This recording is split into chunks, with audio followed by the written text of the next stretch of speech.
ABD Dışişleri Bakanı Antony Blinken, Avustralya, Hindistan, Japonya ve ABD'den oluşan Quad ittifakının Dışişleri Bakanları ile yapacağı görüşme öncesinde açıklamalarda bulundu.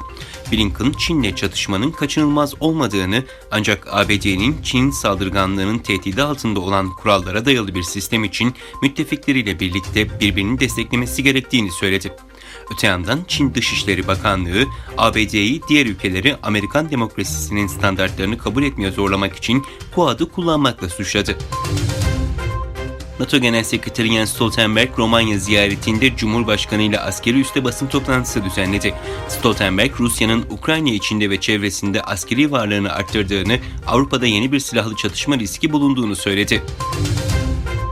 Ukrayna krizinde NATO ve Rusya arasında bir uzlaşı çıkmazken ABD'nin Birleşmiş Milletler Daimi Temsilcisi Çin'e Ukrayna krizinde Rusya'yı gerginliği azaltarak doğruya teşvik etmesi çağrısında bulundu.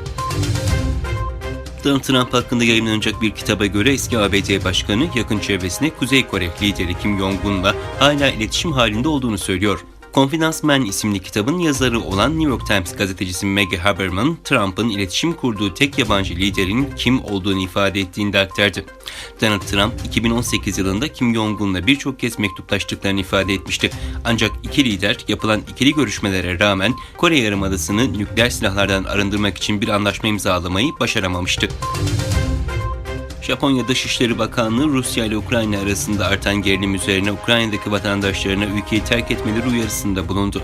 Dışişleri Bakanlığı'ndan yapılan açıklamada Ukrayna'ya sınır ülke olan Belarus'ta düzenlenen Rusya-Belarus ortak tatbikatına atıf yapıldı ve Rusya'ya ait askeri gemilerin Karadeniz'de seyrettiği anımsatıldı. Çin, Washington yönetimine dış ticaret anlaşmazlıklarını çözmek üzere imzalanan Faz 1 anlaşmasının uygulama evresinde ilave gümrük tarifesi artışlarını ve ticari yaptırımları kaldırma çağrısında bulundu. Ticaret Bakanlığı sözcüsü yaptığı açıklamada Çin tarafının anlaşmanın hayata geçirilmesi için gereken çabayı gösterdiğini vurguladı. ABD'nin Birleşmiş Milletler Cenevre Ofisi nezdindeki misyonu Uluslararası Çalışma Örgütü'nün Çin'in Uygur Özerk Bölgesi'ndeki işe alımlarda dini ve etnik ayrımcılık içeren uygulamalarına yönelik yayımladığı raporun ardından Çin'e söz konusu uygulamalara son verme çağrısı yaptı.